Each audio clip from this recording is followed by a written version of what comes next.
Hi viewers, welcome to our channel.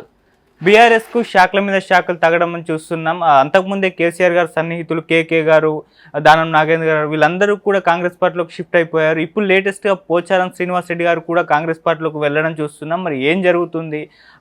Revanth Reddy గారు స్వయంగా ఇంటింటికి తిరిగి వాళ్ళని ఇన్వైట్ చేస్తున్నారని చెప్పేసి ఇటు బీఆర్ఎస్ వాళ్ళు ఆరోపిస్తున్నారు. మరి ఆ రకంగా చూసుకుంటే బీఆర్ఎస్ ఏమన్నా ఖాళీ అయ్యే పరిస్థితి కనిపిస్తుందా లేదా? సో ఇటువంటి అంశం మీద డిస్కస్ చేయడానికి ప్రజెంట్ మనతో పాటు సీనియర్ జర్నలిస్ట్ జయదేవ్ గారు ఉన్నారు. వారితో డిస్కస్ చేద్దాం.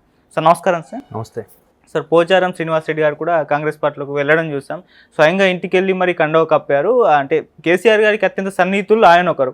అంతకుముందు కేకేఆర్ కూడా వెళ్ళేసినప్పుడు కూడా ఎన్నో విమర్శలు వచ్చాయి ఆయన పైన. మరి ఏం చెప్తారు సార్ దీని గురించి? మరి తొందరలో బీఆర్ఎస్ ఏమన్నా ఖాళీ అయిపోయే పరిస్థితి ఉందంటారా సార్? ఖాళీ అవుతుంది అంటే పూర్తి స్థాయిలో అవ్వచ్చు అవ్వకపోవచ్చు, కానీ ఖాళీ అయితే అవుతుంది. అంటే మొదటి నుంచి అనుకునేది కదా, ఎన్నికల ముందు ఎన్నికల తరువాత ఇట్లాంటి షిఫ్టింగ్లు, గోడ మీద పిల్లులు చాలా ఉంటాయి. అయితే ఇక్కడ పోచారం విషయంలో మనం ఇప్పుడు మాట్లాడుకుంటే కనుక మీరు అన్నట్టు కేసీఆర్ గారికి అత్యంత సన్నిహితులు, ఒక విధంగా చాలా క్లోజ్ అయిన నాయకుడు ఆయన. ఎందుకంటే ఆయన స్పీకర్ చేశారు, తర్వాత మంత్రిగా కూడా చేసినట్టున్నారు కదా.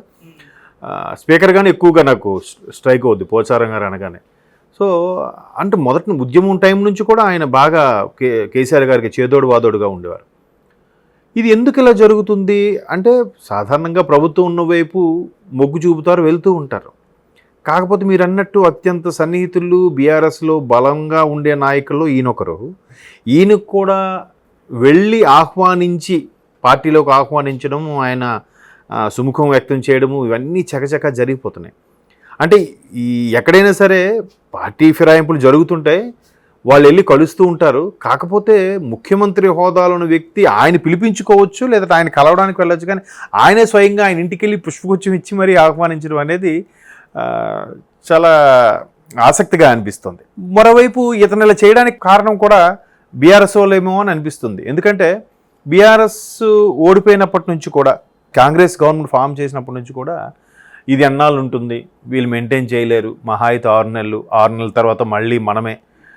కాంగ్రెస్లో చాలామంది నాకు టచ్లో ఉన్నారు, మనం కాంగ్రెస్ వాళ్ళు కొంతమంది, అలాగే బీజేపీతో కొంతమందితో కలిపి గవర్నమెంట్ మేమే ఫామ్ చేస్తాం, రేపు పార్లమెంట్ ఎన్నికల తర్వాత కాంగ్రెస్ ఉంటుందో ఊడుతుందో, ఇట్లాంటి రకరకాల వ్యాఖ్యలు బీఆర్ఎస్ వాళ్ళు కానీ బీజేపీ వాళ్ళు కూడా చేశారు. ఇప్పుడు లక్ష్మణరావు గారు కూడా ఒక మాట అన్నారు కదా, రేపు పార్లమెంట్ ఎన్నికల తర్వాత రాష్ట్ర పరిస్థితి చేంజ్ అవ్వచ్చు అన్నట్టుగా చూచాయిగా హింట్ ఇచ్చారు.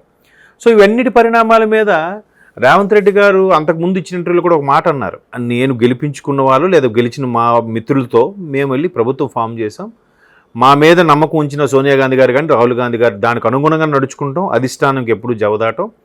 మెయిన్ తెలంగాణ ప్రజలు 10 ఏళ్ళుగా భంగపడ్డారు, ఆ భంగపాటు లేకుండా చక్కగా పరిపాలించాలి కాన్సెప్ట్లో ఉన్నాం. మమ్మల్ని కెలకాలని చూసిన, మా మిత్రుల్ని లాగాలని చూసిన వాళ్ళకన్నా ముందు ఒక 10 నిమిషాల ముందే మేము ఆలోచించి వాళ్ళ దగ్గర నేను ఇంకా మెట్టి దిగి నేనేం చేయాలో నాకు తెలుసు అన్నట్టుగా ఇంతకుముందు ఆయన గెలిచిన వారం రోజులు ఒక ఛానల్కి ఇచ్చిన ఇంటర్వ్యూలో చెప్పారు ఈ మాట. మేబీ ఆయన కెలుగుతుంటే ఆయన ముందు జాగ్రత్తగానే ఇవన్నీ చేస్తున్నారేమో. ఇప్పుడు మొన్న పార్లమెంట్ ఎన్నికల్లో కూడా చాలా 8 తెచ్చుకున్నారు కదా. అఫ్కోర్స్ ఒక విధంగా కాంగ్రెస్కి అంతకుముందు ఇచ్చిన సర్వేల ప్రకారం అయితే తగ్గింది.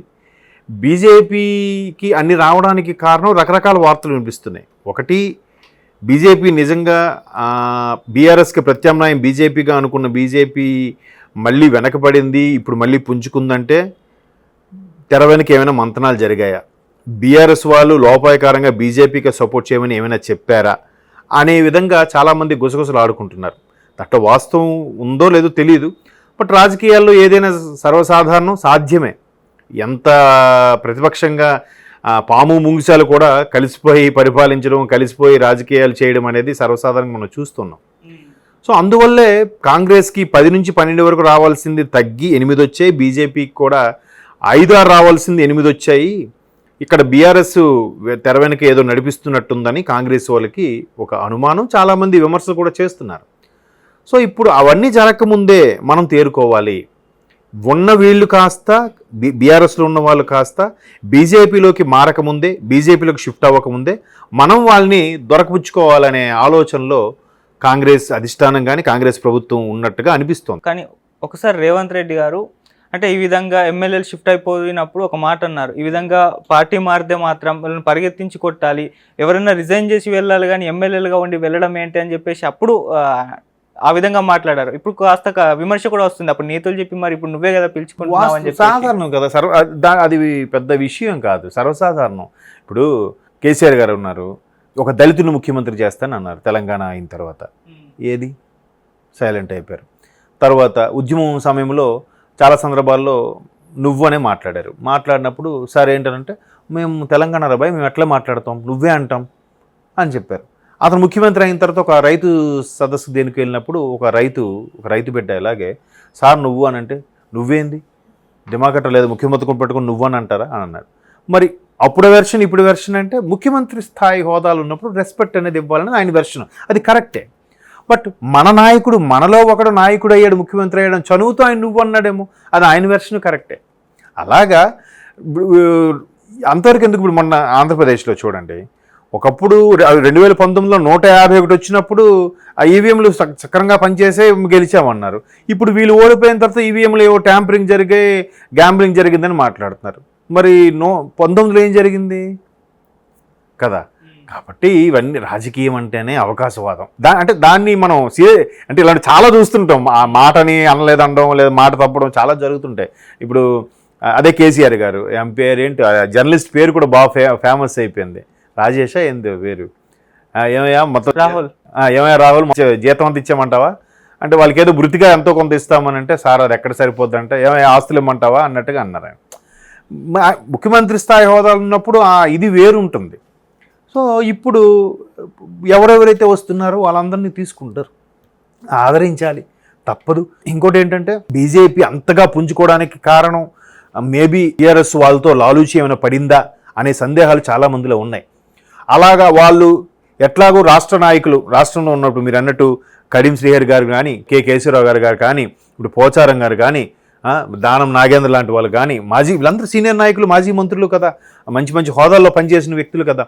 వీళ్ళందరూ వెళ్ళిపోతుంటే అరే వీళ్ళందరూ కాంగ్రెస్లోకి వస్తే పర్వాలేదు, బీజేపీలోకి వెళ్తే బీజేపీలో కూడా కొంతమంది వెళ్ళడానికి మొగ్గు చూపుతుంది. ఎందుకు సెంట్రల్లో బీజేపీ ఉంది కాబట్టి. సో వాళ్ళకి కంఫర్ట్ లేదా వాళ్ళ పనులు అవ్వడం కోసం బీజేపీలోకో లేదా రాష్ట్రంలో ఉన్న కాంగ్రెస్లోకో షిఫ్ట్ అవుతున్నారు. సరే బీజేపీలోకి షిఫ్ట్ అవ్వకుండా మనమే దొరకపుచ్చుకొని మన పార్టీని బలోపేతం చేద్దాం, ఇంకాస్త కాంగ్రెస్ని 2029 కల్లా పూర్తి స్థాయిలో మనం బలమైన పార్టీగా మరలి పూర్వం రోజులు పునరావృతం అయ్యేలా చేసుకుందామని చెప్పి ముందుగానే వెళ్ళి ఆహ్వానిస్తున్నారేమో నా అనుమానం. అదే కనిపిస్తుంది కూడా. లేకపోతే జనరల్గా పార్టీలోకి వెళ్ళే వాళ్ళు వాళ్ళే కలిసి సార్ వస్తామని చెప్తే సరే రండి అని గౌరవంగా ముఖ్యమంత్రి గారిని కలుసుకున్న పోచారం గారు అనొచ్చు. కానీ పోచారం గారి ఇంటికి వెళ్ళి గౌరవంగా ముఖ్యమంత్రి రేవంత్ రెడ్డి గారు వెళ్ళి కలిసి బొకే ఇవ్వడం అనేది చాలా ఇంట్రెస్టింగ్గా అనిపిస్తుంది. తప్పదు, రాజకీయాలు రకరకాల పుంతలు దొక్కుతున్నాయి, చాలా ట్రెండ్స్ చేంజ్ అయిపోతున్నాయి, దానికి అనుగుణంగా నడుచుకోవాలి. చూద్దాం ఇంకా ఎటువంటి రెవల్యూషన్స్ వస్తాయో రాష్ట్రంలో ఉండే పాలిటిక్స్లో. Let us wait and see. Okay sir, thank you so much sir.